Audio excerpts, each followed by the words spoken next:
Good morning, everyone, and welcome to the Damage Pre-Port on this fine Thursday. A Thursday that combines a couple of awesome things. One being Jackson White, who's going to be joining me on the Damage Report in just a little bit, and the other being the January 6th earrings returning. That's going to be here, and it's going to be starting in not that much longer. And in fact, shortly after I end, well, you're asking about the coverage, you're going to get the information about the coverage. So Jessica Burbank is going to be doing coverage initially, so you can watch that. Or in theory, you can have the damage report open in one tab and then watch that optionally too. Difficult choices, but choose wisely. And then at noon, I believe from noon to 2, I'm going to be covering it at, I think, noon to 2. I have no idea what time. At some point, I'm going to be covering it as well. And we're also going to be doing a bit of a preview about what we can expect to happen throughout the day. I just realized I have a phone call tonight. Anyway, we're going to be doing a little bit of a preview on the damage report as well, so get ready for that. But in advance of all that, we've got news to talk about, everybody, including Lauren Boebert's very bad election news. And I'm not talking about the polling, although we will mention the polling. I'm talking about something else entirely. A chef's kiss, hilarious little cherry on top of the potential electoral disaster Sunday that she's working on. Really fast, though, let's jump through the numbers. COVID numbers, about where they've been. We're sitting at 38,000. That's where we've been. The thing that's worrying me right now is that the reduction in deaths has begun to slow. We did get below 400 again, but we're not exactly cruising towards 350 or 300. So that's not what you want. You can see that, I don't know if you can really tell, but deaths had gone up a little bit, and now they're going down a little bit, but they're not even to where they were at the beginning of this year. And you have to go back so far to get below 300. What's that? Like mid-2021? This is all post-vaccine, by the way. Almost all of that is extra needless deaths. I mean, almost all of this is, but devastating. Anyway, so that's going on. Just bear that in mind. The pandemic is over in terms of us actually doing something about it. The pandemic is very much not over in terms of what the pandemic is doing to us. So bear that in mind. But anyway, see what else is going on. Oh, hit the like button if you haven't already so that people know we're live. Because we actually have, we have this expansive, 13-minute pre-show. How fun is that? Okay, so we talked about weaponized robots.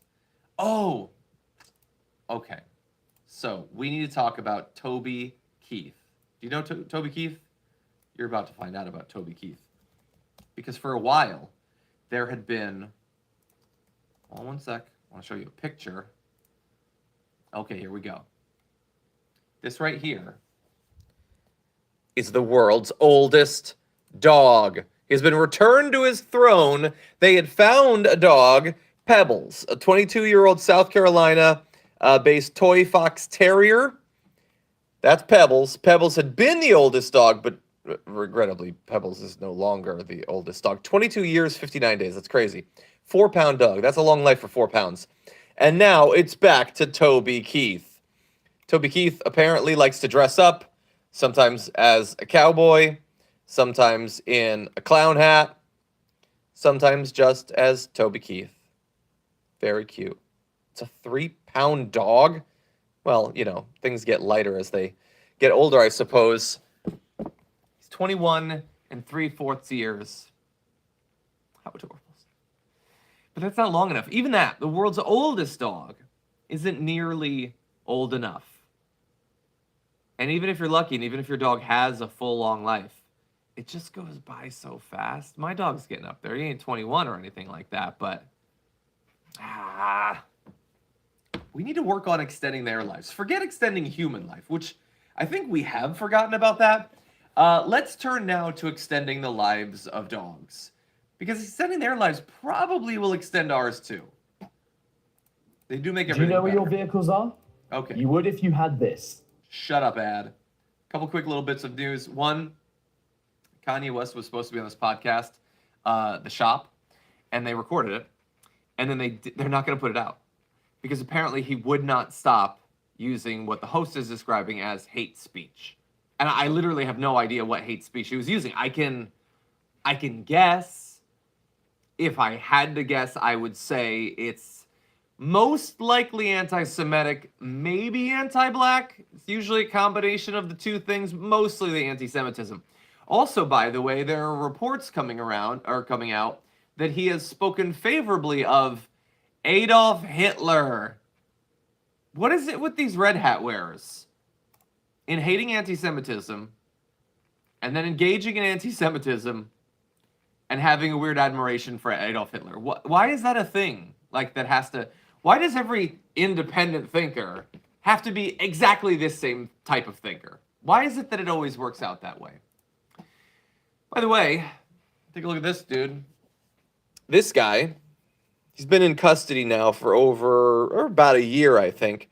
He had been planning to kill a bunch of women because he's an incel. How many women, you ask? He wanted to kill 3,000 women. And to do that, he got a bulletproof vest and a revenge hoodie and a Bowie knife and a skull face mask and some Glocks as well. Thankfully, he did not have an AR-15. That's the good news, I guess. So anyway, apologies. Hopefully just allergies. Anyway, he had a plan that he wanted to kill a bunch of women. He was thankfully stopped. And we're just hoping every day that the at least hundreds, if not thousands of guys like this out there will not be successful. They won't actually do it. They might write a manifesto where they say they're going to slaughter women out of hatred, jealousy, and revenge. And there's a little bit of self-analysis baked into that he's admitting that it's jealousy. He knows that it's jealousy. I agree with Jordan Peterson. These guys need help. They need role models. I just disagree with whether it should be him. I think there's a better way to live. As a guy who has never felt like I need to kill 3,000 women out of some sort of sexual entitlement revenge plot, I don't know. I feel like maybe I can help a little bit. Anyway, Fox News has an article about Greta Thunberg and nuclear power. I am not going to be looking to their coverage of the climate crisis. Anyway, Donald Trump put out a statement. I'm not even sure exactly what this is in reference to. Maybe she was being interviewed or something. So the latest woman... Oh, hold on one sec. Double says, "Sup, Dragon Papa? Way past my bedtime right now. Hope you and Dragon Squad have a happy and gloriously fortunate day. It's also AOC and my mom's birthday today. I actually had no idea. Also, my friend Al had to put down his 13-year-old pup. Send good vibes." See, they don't live long enough. But thank you for that. I didn't know it was AOC's birthday. That's cool. Anyway, Donald Trump is, of course, being sued. E. Jean Carroll, yes. So E. Jean Carroll, had made allegations against him a few years ago. She has, thanks to this New York City law that allows for a greater statute of limitations on claims of sexual violence, she is suing him. And Donald Trump, of course, these are serious claims. He's going to respond to it in a serious way. Puts out a statement saying, "This Miss Bergdorf Goodman case is a complete con job." I don't even want to go through more. He's saying he has no idea who she is. It's a hoax and a lie, just like all the other hoaxes. Yeah. "And while I am not supposed to say it, I will. This woman is not my type." So back to the self-reflection point. He gets that he's not supposed to defend himself against claims of sexual assault by saying that he doesn't want to fuck the woman that's claiming that he raped her. And yet he's going to push past that knowledge, and he's going to make it clear, it is impossible that I could have raped this woman decades ago because I don't want to fuck her now. That is some sort of argument. Like, there are, 5,000 perfectly acceptable individual reasons to never give a shit about him Never support him for anything. This is just one of them. What he just said right there, that by itself is done. If your best friend said that, you're done. Okay? If your brother said that, you're done. And that's just the 5,000th. There's so many others. This can only happen to Trump. Well, no, that's not true. Accusations of rape happen to other rapists too. It's not just you.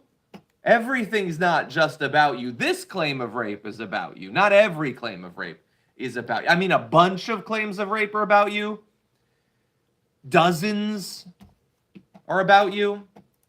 Anyway, let's talk about Lauren Boebert. Her re-election is not looking... Hey, Kat, how's it going? It's not looking as in the bag as it once was. And I'm not just talking about the fact that in a poll, the most recent poll that came out, bearing in mind by a Democratic firm, however described as accurate. That said, Lauren Boebert is up by 2 points in that poll, well within the margin of error in that poll. With 7% of voters undecided, it could swing either way. She had a 7-point lead not that long ago, so that's pretty big. But that's not what I'm talking about. That's not the news, people. It's this. Adam Frisch, the Democrat running against her, just got an endorsement. Do you know who the endorsement is from? Donald Trump. I'm kidding. No, it's not Donald Trump. It's actually the Republican she was running against in the Republican primary.